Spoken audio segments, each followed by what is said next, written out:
Bonsoir. Bienvenue dans ce refuge de douceur. Installe-toi confortablement, prends une respiration tranquille et laisse le monde ralentir un instant.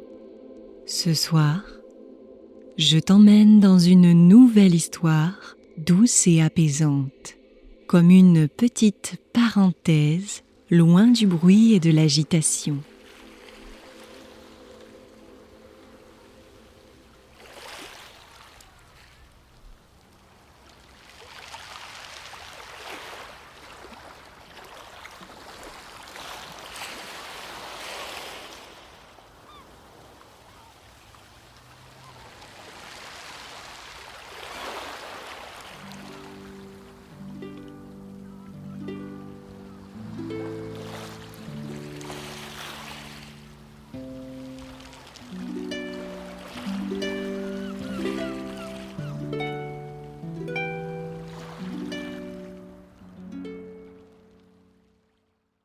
Plus le paysage défilait, plus Carole sentait le parfum iodé de l'océan s'infiltrer dans la voiture.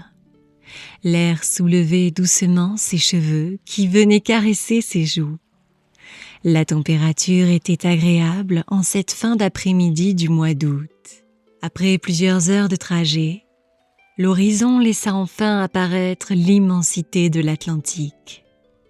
À cet instant, Carole sentit son cœur s'émerveiller.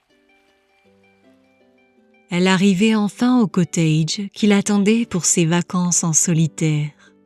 À 50 ans, elle s'était offert cette parenthèse, un moment rien qu'à elle, loin du tumulte du quotidien. Des vacances pour respirer, se relaxer et vivre le plaisir des choses simples. Arrivée dans l'allée des goélands, elle put admirer la maisonnette de granit, caractéristique des côtes bretonnes, nichée au bord des falaises. De généreuses hortensias aux teintes bleues et roses habillaient les murs de la maison. Un muret délimitait la propriété, le long duquel trônaient quelques pins maritimes façonnés par le vent du large.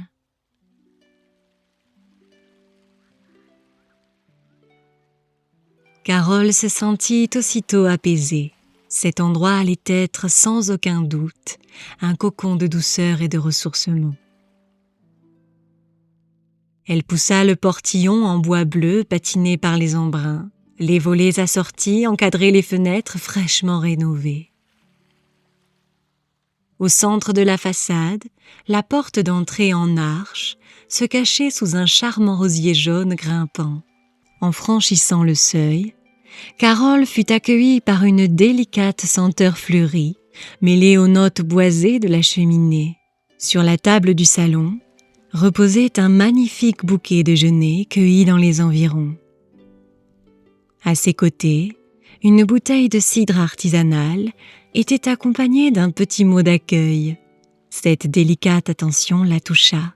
Elle se surprit aussitôt à imaginer sa soirée en préparant quelques crêpes maison.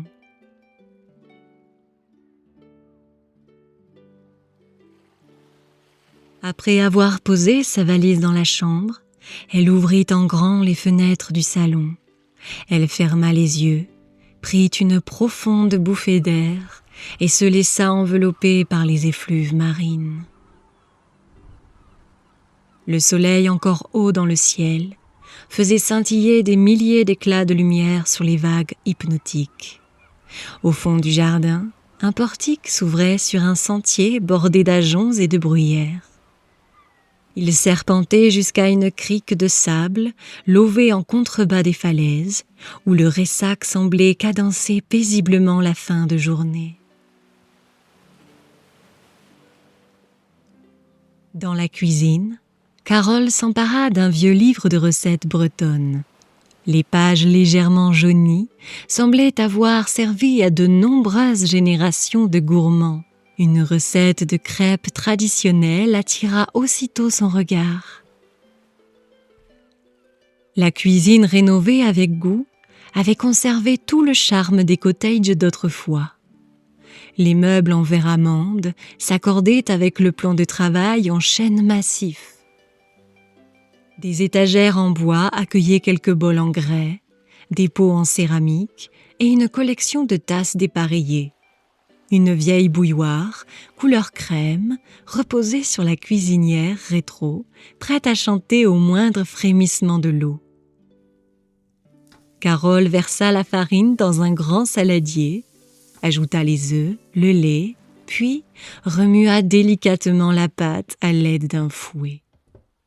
Une noisette de beurre fondit dans la poêle, en diffusant une délicieuse odeur qui emplit rapidement toute la cuisine. Les premières crêpes prirent une jolie couleur dorée. Sur le plan de travail étaient précieusement disposés plusieurs pots de confiture maison. Mûres sauvages, fraises, framboises et caramel au beurre salé. Carole dressa son assiette, ouvrit la bouteille de cidre, s'en servit une bolée pétillante. Les fines bulles remontaient lentement à la surface, alors que les crêpes encore tièdes et croustillantes libéraient leur irrésistible parfum. Ensuite, elle se dirigea vers le salon et alluma la cheminée pour le simple plaisir. Des bûches de bois étaient empilées près de l'âtre. Il ne fallut que quelques minutes pour que le crépitement commence à rythmer l'ambiance. Devant le feu, elle s'installa en tailleur sur un épais tapis de laine. La cheminée dégageait une bonne odeur de bois sec, offrant sa chaleur réconfortante qui lui rappelait celle d'une grand-mère bienveillante, une chaleur unique que rien d'autre ne savait égaler.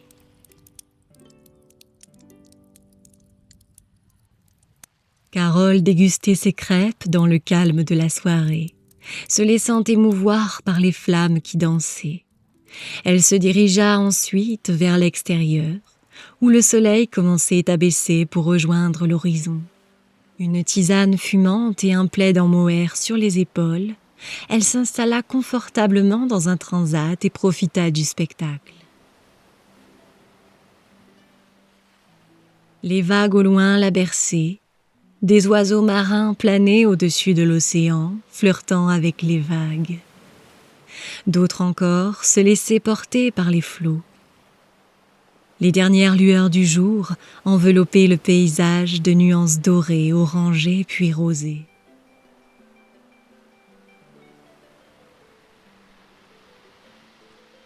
Un voilier glissa lentement devant le soleil, qui baignait désormais à moitié dans l'eau. Le ciel se transforma peu à peu en une immense aquarelle, où se mêlaient le jaune, l'abricot, le rose poudré et quelques nuances de lavande. Les reflets dansaient sur les vagues comme autant de rubans de lumière, une peinture vivante qui avait inspiré tant d'artistes avant elle. Quelques mouettes vinrent se poser sur le muret en face de Carole. Elles semblaient profiter de ce paysage, celui dont elles avaient tous les secrets. Cette fois, le soleil disparut complètement pour finir derrière la ligne d'horizon. On pouvait le voir s'effacer à l'œil nu. Peu à peu, le ciel commença à se rosir et tendre vers des couleurs toujours plus intenses. Le bleu profond remplaça les dernières couleurs du crépuscule. Les grillons commencèrent leur concert discret et les premières étoiles apparaissaient. Carole resta là de longues minutes à écouter la mer respirer.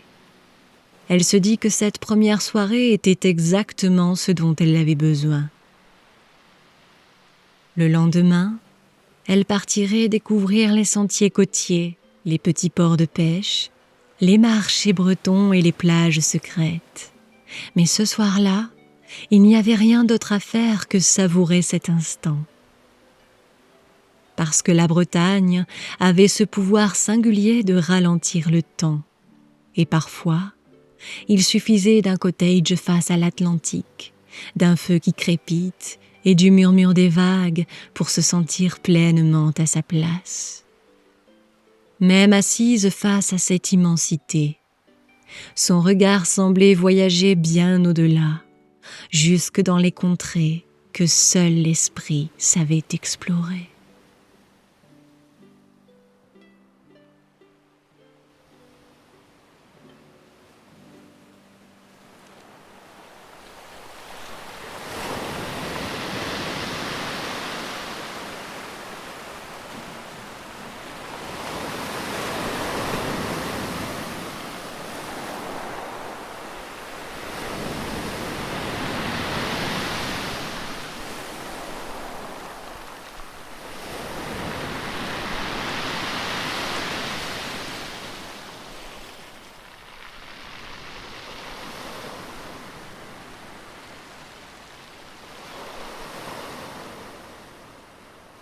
Merci d'avoir partagé ce moment avec moi. J'espère que cette histoire t'aura apporté un peu de calme, de douceur et de réconfort. Prends soin de toi et n'oublie pas de revenir ici chaque fois que tu ressentiras le besoin de ralentir. À très bientôt pour une nouvelle parenthèse cosy.